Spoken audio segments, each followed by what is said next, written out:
Welcome to the deep dive.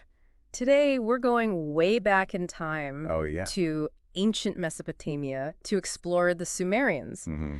Now they're often called the cradle of civilization, Right. and for good reason. Yeah, They left behind a legacy that continues to shape our world even today. absolutely. So we're going to uncover who these people were, Okay. where they lived, and how their innovations, Right. like the invention of writing, Huh? still resonate thousands of years later. Yeah, it's amazing.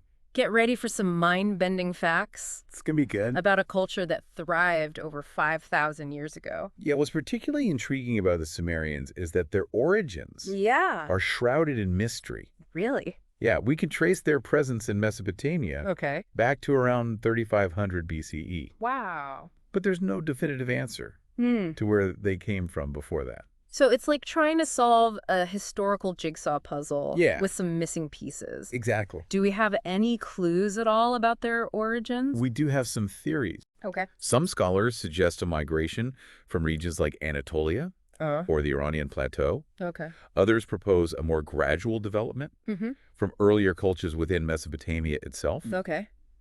The lack of a clear lineage makes their sudden appearance Yeah. with such a developed culture Mm-hmm. even more fascinating. It's almost like they emerged fully formed Right. with this advanced knowledge in a complex society. In a way, yes.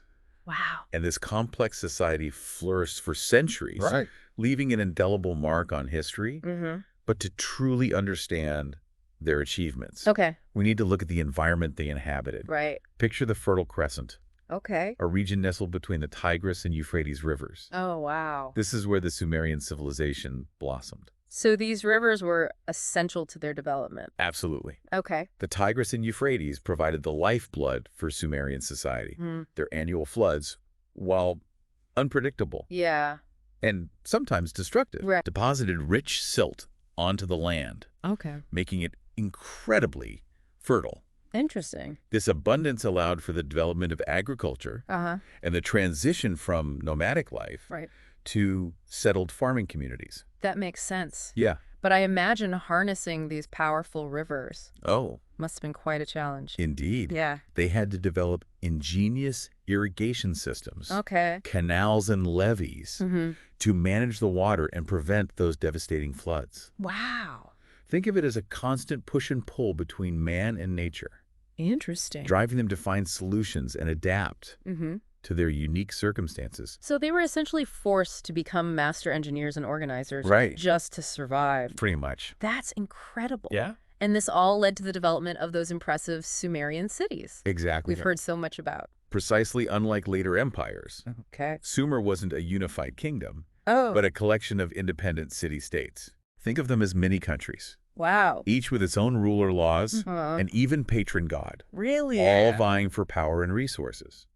Interesting. Famous cities like Uruk, and Eridu Okay.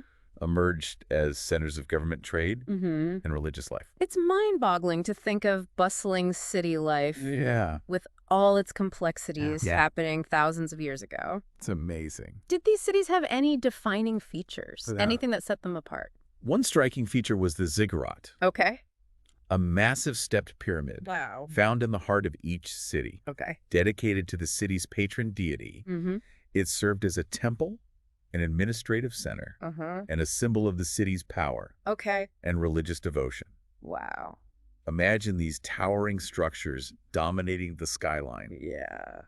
a testament to their engineering prowess and spiritual beliefs. It's like a window into their worldview, Yeah, their beliefs and their relationship with the divine. We'll have to explore their fascinating mythology later. absolutely. But for now, I have to ask about something that Please. completely revolutionized human history, Oh, yeah, writing. right. The Sumerians developed one of the earliest known forms Yes. of writing, cuneiform. Cuneiform. Imagine a world without written language, I know, right? where knowledge was passed down solely through oral traditions. It's wild. Cuneiform changed all that. It really did. It's hard to even fathom how such a development must have transformed their society. It's huge. How did cuneiform work? So instead of pen and paper, Yeah. they used a reed stylus Okay. to impress wedge-shaped marks Hmm. into clay tablets. Interesting. It began as a system of pictographs, Okay. simple pictures representing objects. Right. But it gradually evolved to include symbols, Okay. representing sounds and abstract concepts, Wow. making it a remarkably flexible and powerful tool for Yeah. communication. It must have taken years to master this intricate system. Oh yeah, definitely. What kind of information did they record on these clay tablets? So cuneiform allowed them to record everything, Okay. from administrative documents Mm-hmm. and legal codes, Yeah. like the Code of Urnamo, Okay. one of the earliest known examples of written law, Wow. to epic poems and myths. Oh, wow. Think of the possibilities this opened up. I know, it's incredible. Suddenly they could document history, codify laws, Right. and preserve their stories for future generations. That's remarkable. It's like they unlocked a new level of societal and intellectual development. Absolutely. And to think it all started with wedge-shaped marks on clay tablets. Amazing, isn't it? That is amazing. Welcome back to our deep dive into Sumerian civilization. Before the break, we were talking about cuneiform and how it revolutionized communication. Right. But a society is more than just its inventions. Oh, yeah. What can you tell us about the structure of Sumerian society? Well, it was a complex hierarchical system. Okay. At the pinnacle stood the king, a figure wielding both political and religious authority. Interesting. He wasn't simply a ruler, Oh. but also a representative of the gods, No. entrusted with maintaining cosmic order and justice. A king with a divine mandate. Exactly. Fascinating. Yeah. What other key players were there in this power structure? Right below the king, you had a powerful priestly class. Okay. They played a vital role in religious ceremonies, Mm-hmm. interpreted omens, and served as advisors to the king. Mm-hmm. Their knowledge of rituals and divine will gave them significant influence. So they had a lot of power. Oh, yeah. Okay. Interesting. Then there were the scribes. Right. It's the keepers of knowledge. Yes. And the bureaucratic machinery. Their ability to read and write made them indispensable to the functioning of the state. Absolutely. So even back then, literacy was a pathway to power. It was. But what about the everyday people, Right, the yeah. backbone of Sumerian society? Well, the vast majority of the population were commoners, primarily farmers and laborers. They toiled the land, built the cities, and served in the military when called upon. Life for them was physically demanding, Yeah. and opportunities for social mobility were limited. It sounds like a society with very defined roles Right. and expectations. Yep. Was there anyone below the commoners in the social hierarchy? Unfortunately, slavery was a common practice in Sumerian society. Really? Prisoners of war, debtors, and those born into slavery were considered property. Wow. Their lives were harsh, and their rights severely restricted. That's a sobering reminder that even the most innovative societies can have dark undercurrents. They do. But let's shift gears a bit and talk about the cultural achievements of the Sumerians. Okay. Their art and literature have captivated people for millennia. Right. What made their artistic expressions so unique? They were masters of various art forms. Okay. Their metalwork was intricate and sophisticated, from delicate jewelry to finely crafted weapons. Their sculptures, often depicting gods and goddesses, Right. showcased a keen understanding of human anatomy and expression. Okay. The detail and craftsmanship they achieved are truly remarkable, Yeah. even by today's standards. I've seen some of these artifacts in museums, Yeah, and the level of detail is incredible. it is. It's clear they had a deep reverence for beauty and craftsmanship. Mm-hmm. And what about their storytelling? Okay. What kind of tales and myths did they weave? They were masterful storytellers. Their mythology, rich and complex. The Epic of Gilgamesh, for instance, Right. is considered one of the oldest surviving works of literature. Wow. It tells the tale of a legendary king, his quest for immortality, Okay. and his grappling with themes of life, death, Yeah. and the human condition. It's incredible that a story from such a distant past can still resonate with us today, It is. exploring timeless themes that continue to fascinate us. Yeah. Can you tell us a bit more about their pantheon of gods? Did they have a complex system of deities like the Greeks or Romans? Absolutely. The Sumerians believed in a multitude of gods and goddesses, Okay. each with their own domains and personalities. Uh-huh. Anu, the god of the sky. Enlil, the god of wind and storms. Inanna, the goddess of love and war. Okay. These are just a few of the powerful deities who shaped their worldview. It seems like every aspect of their lives, from the weather to their harvests, was connected to the whims and actions of these gods. Right. What did they believe happened after death? Okay. Did they have a concept of an afterlife? They believed in an underworld known as Ker, Okay. a realm ruled by the goddess Ereshkigal. Interesting. It wasn't a place of punishment, like Right. some later interpretations of hell, Right. but more of a shadowy reflection of the living world. So not quite paradise, No. but also not a fiery pit of damnation. Right. Did their burial practices give us any insights into their beliefs about the afterlife? Their burial practices and texts suggest that they placed great importance on proper burial rites and offerings. Okay. They believe these actions ensured a smoother transition to the underworld for the deceased. It's fascinating to see how their beliefs and rituals, their hopes and fears about the afterlife, Yeah. were so intricately woven into their It culture. really is.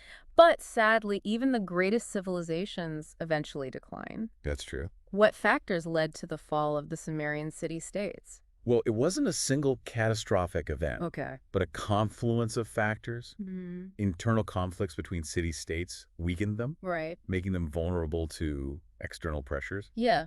There's also evidence suggesting climate change may have played a role. Interesting. Prolonged droughts could have impacted agriculture and led to instability. That sounds eerily familiar It does, doesn't it? with the challenges we face today with climate change and political instability. Yeah, it's interesting. So what ultimately sealed their fate? Around 2350 BCE, a new power emerged on the scene. The Akkadians, Akkadians. led by Sargon the Great. Okay. They conquered the Sumerian city-states, Wow. forging a vast empire that absorbed much of Sumerian territory. So the Sumerians were defeated. They were. But this wasn't a complete erasure of Sumerian culture. Right. In fact, the Akkadians adopted many aspects of it. They did. So even in defeat, their legacy continued through the Akkadians. Exactly. What elements of Sumerian culture did the Akkadians embrace? Well, they adopted the cuneiform writing system, Okay. incorporated many Sumerian gods into their own pantheon, and continued many of the artistic traditions. So they really absorbed a lot of Sumerian culture. They did. The Sumerians, though, conquered, left an indelible mark on the Akkadians. Yep, they did. It's remarkable how cultures interact and influence each other, Yeah. even in the context of conquest. It is. The Sumerians may have faded as a political force, Yeah. but their ideas and innovations continued to ripple outwards. They did. It's a testament to the enduring power of culture and knowledge. Absolutely. Welcome back to the Deep Dive. We've been exploring the rise and fall of Sumerian civilization, Right. a culture that flourished thousands of years ago in ancient Mesopotamia. Yeah, They left behind an incredible legacy, they did. one that continues to influence us to this day. Absolutely. But how exactly did their innovations shape the course of history? Why? What lasting impact did they have? Their contributions are vast and far-reaching. Okay. Consider writing. Right. The Sumerians didn't just invent cuneiform. They used it to create intricate legal codes, record their history, and transmit knowledge across generations. Okay. This system of writing wasn't just a tool for communication. Right. It laid the foundation for literacy and the spread of ideas Yeah. throughout the ancient world. It's hard to imagine our world without writing. I know. Their invention essentially opened the door for human progress as we know it. It really did. What other areas did they impact? Their innovations extended to mathematics, astronomy, and agriculture. They developed sophisticated irrigation systems, Right. mastered the use of the wheel, Wow. and made significant advancements in metalworking. Interesting. Their contributions weren't limited to material innovations, though. Okay. They developed complex systems of law, governance, and social organization that influenced later civilizations for centuries. So they weren't just builders and inventors. No. They were also thinkers and organizers shaping the very fabric of society. Exactly. What would you say is their most significant contribution? Oh, that's a tough one. Yeah. What makes them stand out from other ancient civilizations? It's difficult to choose just one, Sure. but their pioneering spirit and their ability to adapt to their environment are truly remarkable. Okay. Face challenges head on, Yeah. from unpredictable floods to inter-city conflicts, Right. and yet they thrived for centuries. That's amazing. They were innovators, problem solvers, and creative thinkers who laid the groundwork for so much of what we take for granted today. It's humbling to think that so much of what we consider modern has roots in a civilization that existed over 5,000 years ago. I know, it's incredible. What lessons can we learn from the Sumerians? What wisdom can we glean from their successes and failures? Their story reminds us that progress is often born out of necessity. Okay. They were forced to innovate and adapt to survive in a challenging environment. Right. They also demonstrate the power of human ingenuity and resilience Yeah. in the face of adversity. That's true. They weren't a perfect society, Right, as yeah. we discussed earlier. Yes, of course. But their achievements are a testament to the human capacity for innovation and creativity. It's a reminder that we all stand on the shoulders of giants. And the Sumerians were undoubtedly giants in their time. Absolutely. As we wrap up this deep dive into the Sumerian civilization, Okay. I want to thank you for taking us on this journey through time. It was my pleasure. Exploring the world of the Sumerians has been an eye-opening experience. The Sumerians may be gone, Yeah, but their legacy lives on. it certainly does. Their story reminds us that even the most ancient civilizations have something to teach us about ourselves and our place in the world. For sure. Their achievements, their struggles, and their enduring impact serve as a reminder of the interconnectedness of human history. That's a great point. And on that note, this has been the deep dive exploring the fascinating world of Sumerian civilization. Yes, it has. We hope you've enjoyed our conversation today, and we encourage you to continue to learn, question, and keep those minds engaged. Definitely. Thanks for listening.